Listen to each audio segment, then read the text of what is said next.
Hey guys, this is my 1950 two-door Buick Special.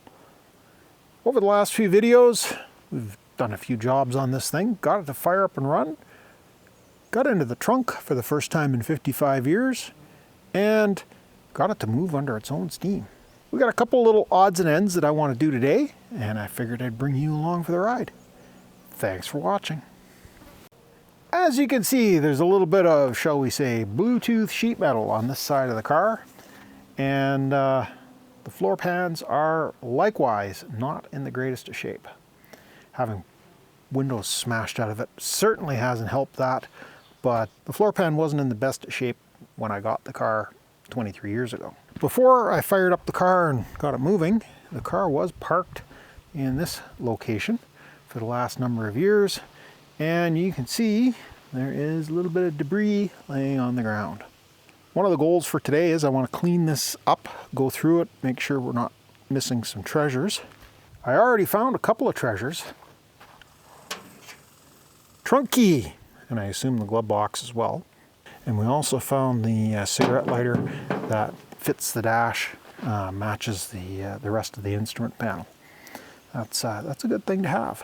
We've got a bunch of broken glass from, I guess that's from the 46 Ford that used to be sitting here, or the 53 Ford. And all of this stuff from the 1950 Buick. Let me get you set up on a stand. We'll do a little time lapse, let you listen to some music, and I'm just gonna put on a pair of gloves and kind of sort through this mess and see if there's anything else hiding that would be worth saving.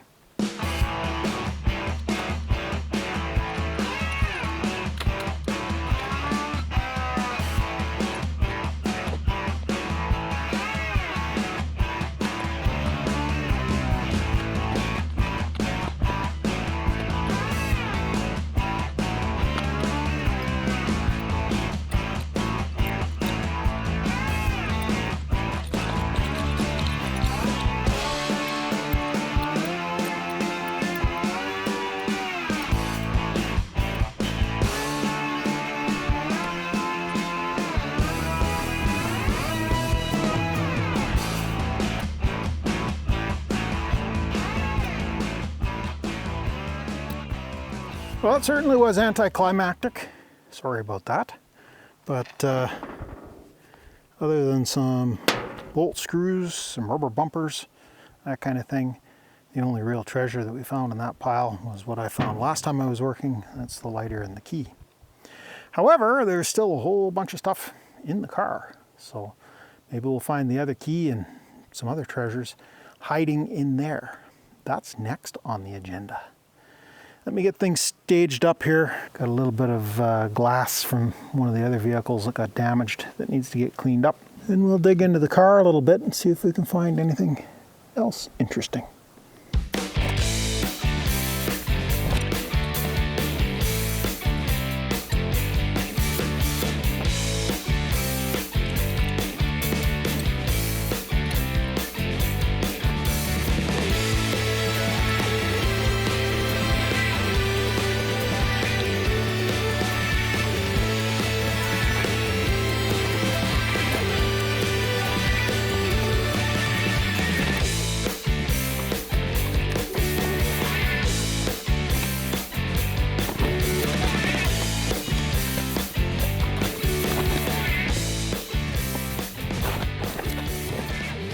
Well guys, that certainly was a little bit anticlimactic. I found the carburetor that I already knew was back there. But the only thing I found that I wasn't aware of was this little knob, and that is the release for the seat to slide the seat forward and backward. This is a good find, and this is definitely a good find. We will be using that to get a key made for the trunk. As for this hardware, I have no idea where it's from. It could conceivably be off of one of the other pieces of equipment that was stored in this car for a while. I got most of the broken glass cleaned up. I pulled out much of the remnants of the windshield. We may as well get it thrown in the garbage so that it's not getting broken up even more and landing on the ground again. And I cleaned up a bunch of the glass inside. Interesting thing found in here is that this floor pan was already a patch. You can see that it was pop riveted in place, and it kind of looks like the transmission tunnel is not sitting quite right.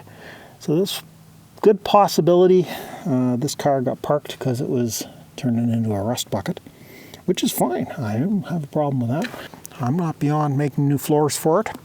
Glass is the big thing, obviously, and the interior is, well, not really much of an interior. But I do have the technology to take care of that, as long as we got good bones to work with. Let me continue doing a little bit more cleanup here. I want to get a few more things taken out, and then I'll bring you back for the next job I want to do.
Hiding on the front seat in the fuzzy green seat cover were a few more treasures that I wasn't aware we had. That's probably the original fuel filter housing. That looks like a high beam, low beam switch. Something tells me that's going to need to be replaced. This is the treasure though. This, well, it doesn't look like much, is the tool for releasing the hood. Goes in here and engages with the lock to release or latch the hood. So overall, I think we got some treasures. So I've heard from different people and from what I've read that there's supposed to be 2 keys or there's only 1 key. And in this case, we've got the 1 key that I found under the car. We put it to on. Off to on doesn't require a key, but we give it just a little bit of a wiggle, and now we're locked. So this that I found is the key to everything. We're just going to leave that in the off position. Good enough. Unfortunately, while I was monkeying with it, trying to loosen up the little pins and whatnot inside the lock, the face has popped off of there, so it's not quite sitting on straight. But that is something that's fixable. I never did get the tumbler out, but now we've got a key, we don't need to. And I have verified that this does work in at least well, it actually works in both doors. The locks are a little bit stiff because they've been sitting for a lot of years, but that is progress. Good news. Now let's get on to the final little task that I had planned for today. Up till now, I've been running this thing without any cooling, and I really would like to get some coolant in it. I'm not real keen about the idea of using straight water in the engine. It causes rust, and if you end up with a little pocket of it in there that doesn't drain out when you drain things, you could conceivably end up with a cracked block, which I don't want. But I also don't want to dump a whole bunch of antifreeze into the radiator if it's all going to come running out the bottom. So let's dump a little bit of water in and we'll see what happens. Maybe the petcock down at the bottom is open.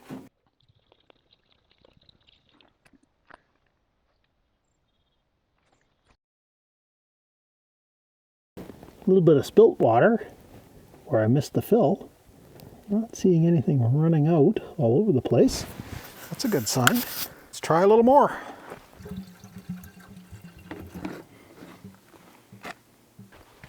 One gallon down, and other than where I've spilt a little bit, I'm not seeing anything. Let me grab another one.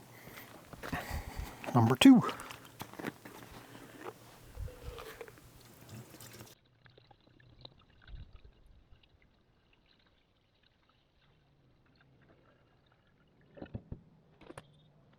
Oh, we're up to the full line. Not even the full 2nd gallon.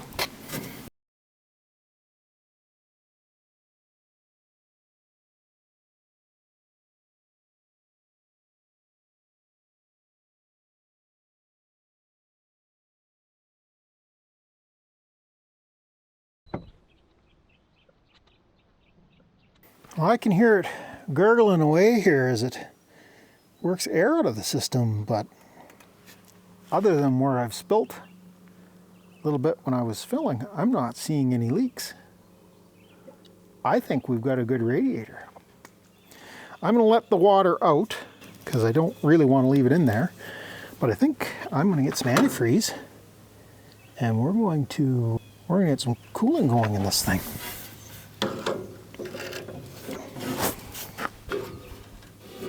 Kind of looks like some mud daubers have been making a home in there, so that might be just plugged.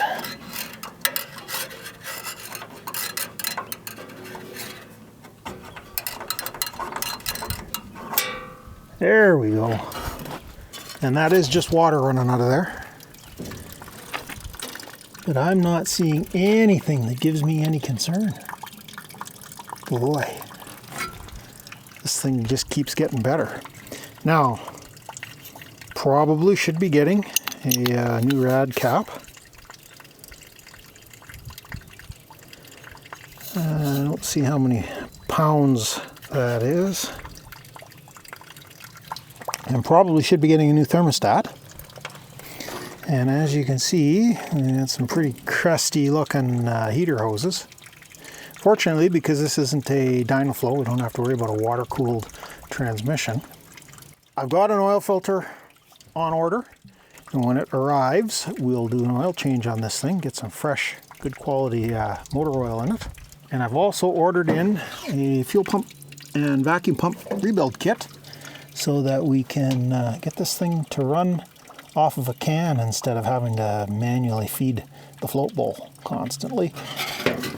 We've got an oil line that I had to kind of jury rig to get to work. That oil line's going to need to be replaced, but it's basically just a brake line. This car just keeps getting better and better. Yeah, the floors are bad. Yeah, the paint is shot.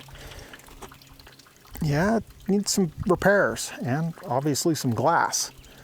But really, the bones, the main parts, the engine, that kind of thing, that is all looking really, really good. Good stuff. Well, guys, I'm going to let that trickle. I think we're going to call this a successful afternoon wrenching on the old Buick. Not a whole lot of dramatic stuff happening here. Not like taking it for its first drive. But this is all good stuff that we need to take care of before this thing starts getting some serious work done to it. So this is all good news. Thanks a lot for stopping by. Greatly appreciate you taking the time to watch the video this far. If you got this far, give me a thumb up, give me a like. Maybe consider subscribing to Doug's Messy Garage. Have all sorts of content. Old cars, small engines, off-road stuff. Lots of things to look at. Maybe consider ringing that bell icon so you get notified when I post new content. And we'll catch you guys in the next mess. Hey, leave me a comment. Let me know what you think of this old Buick. Am I wasting my time? Am I wasting my money? Or is this a real cool old car? I kind of think it's a cool old car. Thanks for watching. Catch you guys in the next mess.